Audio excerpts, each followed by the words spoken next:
Bonjour à tous, j'espère que vous allez bien. Je vais vous faire une petite vidéo du jardin à l'extérieur. Oui, on est bien à l'extérieur, mais vous étonnez pas de la bâche au vu du temps. C'est une énorme bâche pour couvrir les carrés potagers parce que sinon on va tout perdre.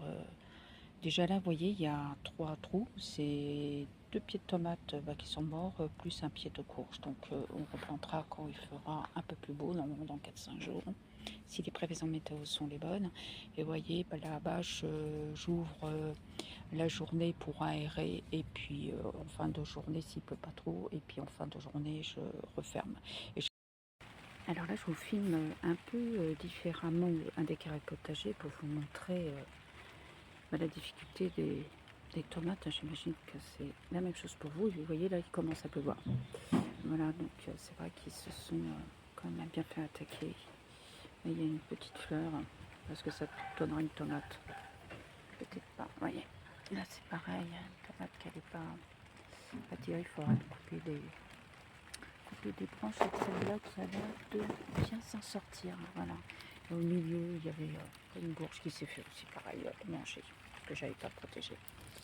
Voilà. Là, je vais vous passer à côté du potager. Oui, je suis rajouté. Pourquoi je mets une bâche? Parce que je n'utilise pas la bouillie porteuse. Parce que ici, j'utilise pas des produits comme cela, du fait que ici c'est un refuge, notamment pour les oiseaux, donc on ne va pas prendre des risques. Voilà. Donc je préfère mettre une bâche et après, s'il y a des pieds qui sont atteints, on les enlèvera tout simplement. Voilà, à tout de suite.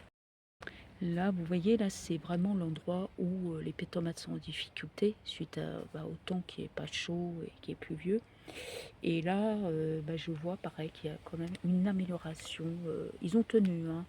Je ne sais pas si toutes vont tenir jusqu'au bout et grandir. Mais pour l'instant, il y a peut-être celui-ci là à droite qui tiendra pas parce qu'il n'est pas terrible. Mais bon, on le laisse. Et au milieu, un pied de courge, mais qui est protège avec une cloche pour éviter qu'il se fasse manger et qui a l'air pour l'instant de tenir le choc. Voilà, je vous passe à côté. Là, je vous montre des petits pieds de céleri qui ont été plantés il n'y a pas longtemps. Mais là, c'est pareil, ils sont protégés parce que entre la pluie, les limaces, là, s'en régaleraient. Donc là, on les protège et ils poussent tout doucement. On verra ce que ça donne. Voilà. Donc là, c'est les pieds de patates qui sont à l'extérieur. Ceux-ci qui sont un peu clairsemés. Pourquoi? Parce que je me suis fait manger par les escargots, etc. Donc il y a des tiges qui manquent. Mais au moins, il n'y a pas de mildiou sur ces pieds de patates. Donc ça, c'est la bonne nouvelle. On aura un petit peu des patates là-dessus. Bon, et il est vrai aussi, j'en avais pas planté beaucoup. Donc la prochaine fois, l'année prochaine, on va dire, on en plantera un peu plus, hein, parce qu'il y a quand même un peu de marge là. Voilà, je vous passe à côté. Alors voilà ce que ça donne, un pied laissé tout seul, avec le temps qu'il fait. C'est pour l'exemple. Alors je sais pas comment il tient, hein. C'est un pied de courge pareil. Vous voyez les feuilles complètement esquintées, jaunies, il fleurit déjà. Bon, voilà. Bon, au moins on a des belles fleurs. Aucun insecte pour les butiner, parce que là les insectes vous ne les voyez pas. Voilà. Bon, ça sera une année spéciale, une très bonne année pour tout ce qui est plantes aquatiques, parce que j'ai une activité à côté de plantes aquatiques, petite activité. Alors c'est sûr que pour les plantes aquatiques c'est très bien, mais justement je vais vous montrer à côté notamment les lentilles d'eau, des lentilles qui sont pas les petites mais les moyennes, et qui sont très jolies dans les bassins. Et en ce moment justement elles se multiplient, voilà. Donc je pense que je vous ferai des petits spots effectivement sur cette activité. Peut-être ça pourrait vous intéresser. Voilà. Je vais vous passer à l'autre côté du jardin. A tout de suite. Là, je vous montre des plantes courges. Comme vous voyez, là, il y a du vent. Voilà.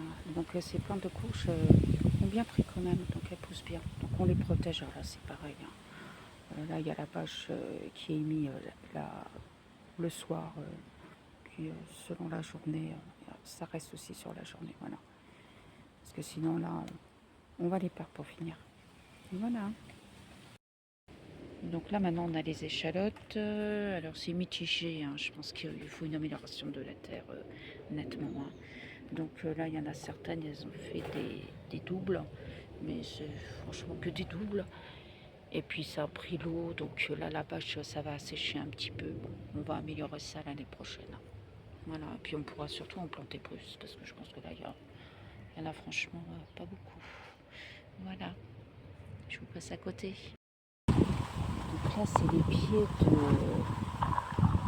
courgettes qui, vous voyez, ont beaucoup de mal. Beaucoup de mal.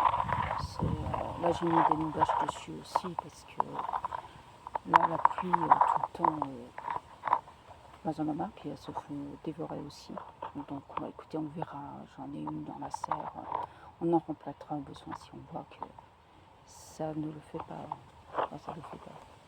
On va dire, parce que là, vraiment, je pense que je suis pas sûre qu'il y ait vraiment des courgettes. Voilà. Un petit bonus. Là, je vous montre de la menthe aquatique. Voilà. Elle, par contre, comme je vous disais, autant les tomates, elles ont du mal. Mais alors, la plante aquatique, elle adore. Voilà. Et ben, j'espère que cette petite vidéo vous a plu. Et à bientôt. Au revoir.